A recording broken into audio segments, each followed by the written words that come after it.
With all the rumors about Mario Kart and the Switch 2 swirling around this last week, I've been thinking about my track predictions from the beginning of the year again. These predictions were, well, rational, but in the middle of that project, I felt that something was off. You might recall that in the final video, I said my methodology, the one that Nintendo has in fact always followed, didn't feel indicative of the present anymore. And this was because things felt too predictable. There are only so many remaining permutations you can use when trying to make rosters out of only tracks that have never returned, and strangely, I felt as if the lack of unpredictability itself was unrealistic. The truth of the matter is that while the old guidelines and patterns haven't really been contradicted, they just feel less and less relevant by the day. There was a time where it felt like they were truly prioritizing bringing back every retro track.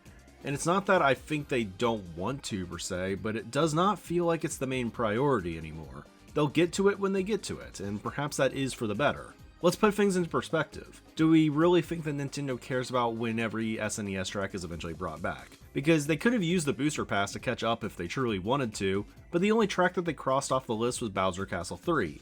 The reason's obvious. They care most about making the best product, and the best product doesn't prioritize SNES tracks or checking tracks off a list. The best-selling product uses the Yoshi-shaped track for a second time, it brings back the OG Rainbow Road once again, and adds Baby Park for better or for worse. This is what's actually important, and it's not like they never throw us a few change-ups on occasion, it's just that this is always going to be the role of a random SNES or GBA track. If they were ever going to be a priority, that ship clearly sailed when they selected 4 and 64 tracks to be in the base MK8 game to begin with, despite the fact that they had already brought back plenty of those tracks up to that point. Nintendo's best announcements are almost always unexpected.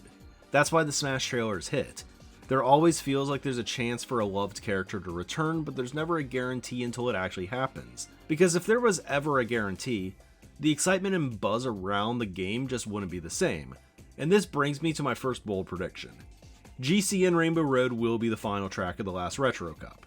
Now, we've anointed its predecessor, GBA Rainbow Road, as the track for this role for over a decade now.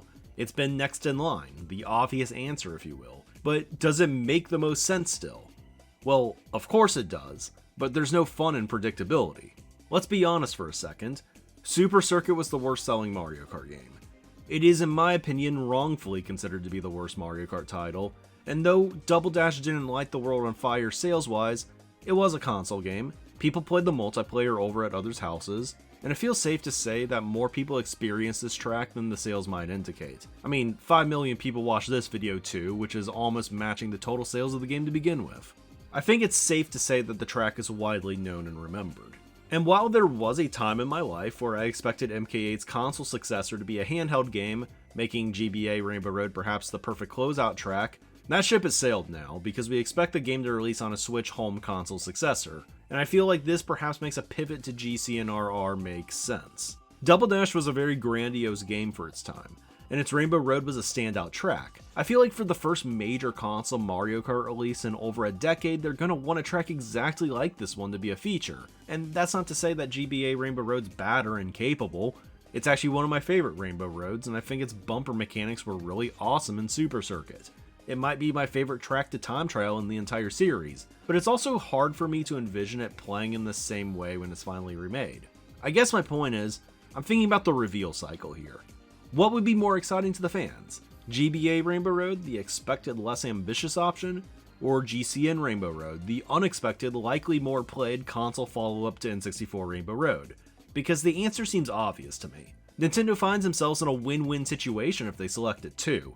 It's exciting, but also unexpected, and that's kind of the golden formula after all, and they somehow have the best of both worlds here. It's not like this would be completely precedent-shattering either. With the Booster Pass, Wii and 3DS Rainbow Road have already returned early as well, proving even further that popularity takes precedence over any pre-existing formulas these days. But I'll add one more bonus prediction here for the GBA Rainbow Road fans. I think even if this all happens, they'll still likely add GBA Rainbow Road to a DLC pack just like they did with SNES Rainbow Road and Mario Kart 8, but more on that later. Bold prediction 2. A handful of tracks will be reused as a retro track for the second time. And this is a very weird take to explain because it depends on two premises that I wholeheartedly believe in, but they feel contradictory. The first premise, which I've already mentioned, is that there aren't really enough tracks spanning across all the old games to have a very surprising retro track roster at this point, if only selecting courses that haven't been remade yet. The second premise though is that it's hard to believe that many second time retro tracks would even be good selections. And this is because after 10 years of Mario Kart 8, I feel like bringing back a ton of retro tracks that were always playable in Mario Kart 8, or even revealed in the booster pass, wouldn't really feel super fresh or exciting. For this game to even justify its existence, I think it needs to feel quite a bit different from Mario Kart 8. That's the expectation when you're the first truly new console game in a decade for a series as renowned as this. Now, I remember back in Pokemon X and Y, the game offered you a starter from the original generation alongside your standard Generation 6 starter. But later in Generation 6, when Omega Ruby and Alpha Sapphire came out, these remakes made it a point of emphasis to offer a starter Pokemon from Generations 2 through 5 to kind of fill in the gaps that X and Y left. Now, obviously this new Mario Kart game will be on a new generation console, but we are still expecting it to be backwards compatible with the Switch. I almost wonder if this provides extra incentive to select tracks that were not in Mario Kart 8 to kind of attempt to fill the gaps and all. Of course, I could see a handful of the new MK8 tracks remade as priority retro tracks, but for the rest of the tracks in the game, it's hard to see them following suit. The thing is, the booster pass just scooped up nearly all the remaining retro tracks that you would expect to return a second time already. Coconut Mall, Maple Treeway, DK Mountain, Wii and 3DS Rainbow Road, Yoshi Circuit, Waluigi Pinball. All of these tracks are in Mario Kart 8. So what tracks would become the new targets if not these ones? When re-exploring the Mario Kart DS retro track list, the candidates don't seem super obvious. It feels like the only true fan favorite options are Choco Mountain and Sky Garden, both of which returned immediately in the booster pass. And this was a theme I felt for both Wii and 7 as well, albeit with some exceptions. So yeah, it's an interesting puzzle. It does feel as if returning retro tracks would keep the game less predictable, but filling the gaps of Deluxe might just result in the roster being a worse selection than Deluxe, all while still breaking precedent. So is it truly even worth it? Well, my thought is that even if they were to select only 2 or 3 tracks to be remade a second time, it would still be enough to wildly change the complexion of the roster still. So this is why I think only a few of these tracks will be selected, and that it would likely be done for games that are running out of tracks to begin with. I mentioned in my predictions video that I felt like the Shell Cup had really limited options to choose from. I didn't really see how they could place a 64, GBA, GCN, or DS track in that cup, and I think that for this reason, the early cups are where a second time returning retro track would make the most sense. The Lightning Cup in particular feels like it has plenty of options already with how the no remake track board is already laid out. This makes the omission of Airship Fortress in the booster pass all the more confusing to me.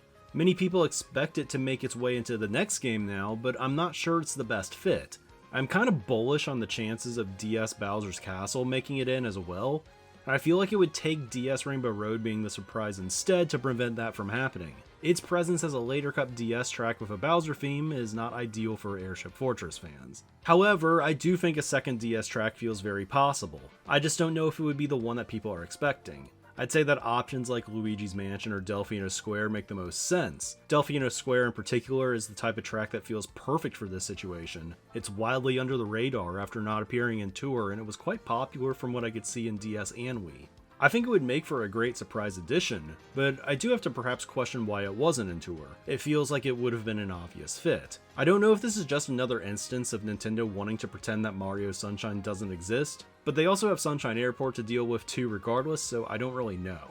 I actually don't think it can be safely assumed that 64 Wario Stadium returns, as taking any other option would be again unpredictable, but in a world where GCN Rainbow Road makes it in, it seems harder for Wario Coliseum to get in, which I feel would make it easier for N64 Wario Stadium to remain. I think we will likely see Wario Stadium with a major revamp, but with that said, a second N64 track feels like a possibility to me given the popularity of the game and because it would be surprising. Perhaps it wouldn't be fair to the SNES tracks, but this feels more realistic to me at this point. My thoughts are that Koopa Troopa Beach and Frap Snowland make a lot of sense as potential early cup additions that weren't in MK8, that are versatile due to covering common themes like beach and winter levels. Maybe Sherbet Land could even fit too.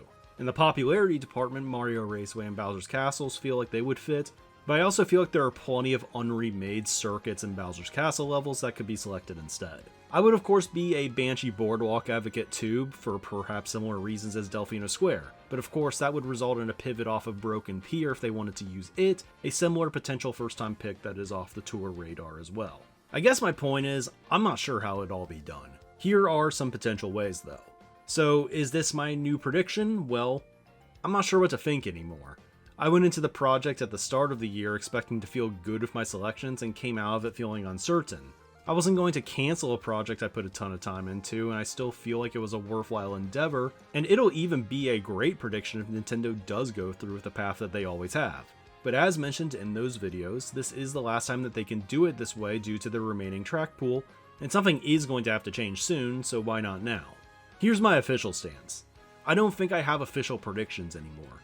I'm just going to react and talk about what's likely and wait for new information to update my opinion. So if we get a reveal and we see an SNES track that looks like it belongs in the Shell Cup, perhaps I'll back my predictions from the older video. If instead we see a track like Delfino Square, then clearly this would be my preferred route. It's not exactly the most ambitious position to take, which is kind of not having a take, but I prefer to talk about multiple possibilities as opposed to just living and dying with one take alone. I think these new predictions would result in enough cool announcements and surprises to help the hype cycle of the game thrive, and that's why I wanted to share them. There are many tracks I have predicted multiple times I'm clearly bullish on, but to get back into, well, bold predictions, let's discuss my third and final one today. That there will be many more new tracks than retro tracks at launch. If you really think about it, it's going to be hard to top MK8's 96 track roster. That's the new standard, but they have to try to somehow if they want the game to feel special or stand out. How would you do it exactly? Well, if you aren't going to bring back practically everything, you have to win with creativity, and that's where new track ideas come into play. They've had over a decade to think up innovative new track ideas, and we saw a handful added to tour, and though not all were winners in the eyes of the general public, I would say that a lot of them were very popular. If you ask me, there is more potential now than ever for them to have a long backlog of track ideas that they've always wanted to do. A base game of 48 would work in my opinion, because even if the number is substantially lower than 96, 32 high quality original courses would be unlike anything we've ever seen in a new Mario Kart game, and that could be the selling point. 2 circuits of Bowser's Castle and Rainbow Road ordinarily take up 25% of the new track slots, but if there were 32 new tracks, that number would be halved. There's so much potential for really creative ideas without them having to worry about making as many cuts as well. I think we could be in for a real treat when it comes to new track ideas, and I think this is more likely than the Smash Ultimate Everyone Is Here route. Not only does that feel like the expectation for unimaginative fans right now, but I think it would actually feel lazy if they focused on just retro tracks again. If you really think about it, the Everyone Is Here route is kind of what Tour and the Booster Course Pass were already. Do people really want Nintendo to reuse a bunch of Tour assets for a next generation Mario Kart game? Do we really want this to be the standard? Because they won't be able to pull from Tour forever either. The heavy new track route feels much more in line with the expectations of a new console Mario Kart and more sustainable at that, and the time is ripe for new ideas. With that all said though, we live in a digital world now, and what that means is DLC is kind of an expectation too. The DLC, in my opinion, is the most sensible place to really add a lot of new retro tracks, I'd say, and the Booster Pass kind of seemed to figure this out. This is where I think we might see GBA Rainbow Road or Airship Fortress return if they were to. They would be exciting additions for a DLC pack that I think might not be optimal for the base game for reasons explained earlier. I think they would shine in this role, and this, in my opinion, is the new working formula. Flash creativity and fresh ideas in the base game, and sell people in the new generation. It would make passing up on the game feel like missing out on a lot of new content, and once people are sold, that's when you come in and add some additional content packs consisting of past favorites in my mind. It's a complete layup for additional sales. This is what they did with the original MK8 if you think about it. Sell people with the new anti-gravity mechanic, then add some DLC featuring other Nintendo series and retro tracks that had already returned. So my thought is maybe this game ends up with 64 tracks total. Maybe it's 32 new and 32 returning, or maybe there's a greater spread that favors the new courses. And this total would be less than that of Deluxe, but I think it would still offer something new to the table by putting an emphasis on the new. Perhaps the cup screens could be like how Brawl does its stages at first, with DLC added on page 2 when it's ready. But anyways, that's all I got for today. Do you agree or disagree with any of these, or do you have any ideas of your own? Well, let me know in the comments as per usual. Thanks for watching, everyone.